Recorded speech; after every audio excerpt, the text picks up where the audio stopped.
তো দেখতে পাচ্ছেন দেশের অবস্থা, দেশের আবহাওয়া কীরকম থাকবে।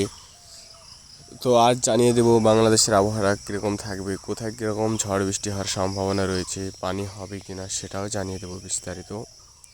তো বিস্তারিত জানতে হলে ভিডিওটির সঙ্গে থাকুন। সবার আগে সবার প্রথম এরকম নিত্য নতুন আবহাওয়ার খবর পেতে গেলে চ্যানেলটি সাবস্ক্রাইব করে রাখবেন।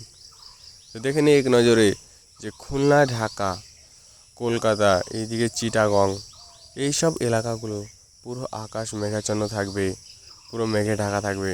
তাছাড়া যেসব এলাকায় যে বঙ্গোপসাগরে যে একটি নিম্নচাপ তৈরি হয়েছে সেটি কোথায় আছড়ে পড়ার সম্ভাবনা রয়েছে সেটিও জানিয়ে দিচ্ছি। তো দেখে নিই চিটাগং হয়ে খুলনা হয়ে বাংলাদেশে ঢুকে যাবে। তাছাড়া ঢাকা ময়মনসিংহ, কুমিল্লা, এইসব এলাকায় পৌঁছে যাবে। তো সেরকম কোনো তাণ্ডব দেখাবে না মেঘ ঝড় বৃষ্টিতে, তবে হালকা থেকে মাঝারি ধরনের বৃষ্টি হওয়ার সম্ভাবনাটা রয়েছে। তাছাড়া যেসব আকাশগুলো পরিষ্কার সেরকম কোনো বৃষ্টি হওয়ার সম্ভাবনা নেই সেটাও জানিয়ে দেব। তো দেখতে পাচ্ছেন যেসব এলাকায় ঝড় বৃষ্টি হওয়ার সম্ভাবনা নেই, যে রেডার স্কেল অনুযায়ী দেখা যাচ্ছে সেখানে কোনো মেঘের আনাগোনা দেখা যাচ্ছে না, সেটাই দেখতে পাচ্ছেন। তো এই ছিল আজকে বাংলাদেশের আবহাওয়ার খবর। তো এখানেই শেষ করলাম।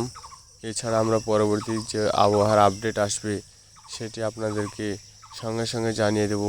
কীরকম থাকবে দেশের আবহাওয়া সেটা অবশ্যই জানাবো। তো দেখতে পাচ্ছেন আগরতলা, আজওয়াল এইসব এলাকাতে একটা নিম্নচাপে তৈরি হয়েছে। সেখানে একটা নিম্নচাপটি তৈরি হয়ে বাংলাদেশের যে চিটাগাং হয়ে সেই খুলনা হয়ে কলকাতা হয়ে ভারতে ঢুকে যাবে। তো এই ছিল আজকের আবহাওয়ার খবর। এখানে আবহাওয়া শেষ করলাম খবর। ভালো লাগলে অবশ্যই একটা লাইক দিবেন। এরকম আবহাওয়ার খবর পেতে গেলে চ্যানেলটিকে সাবস্ক্রাইব করে রাখবেন।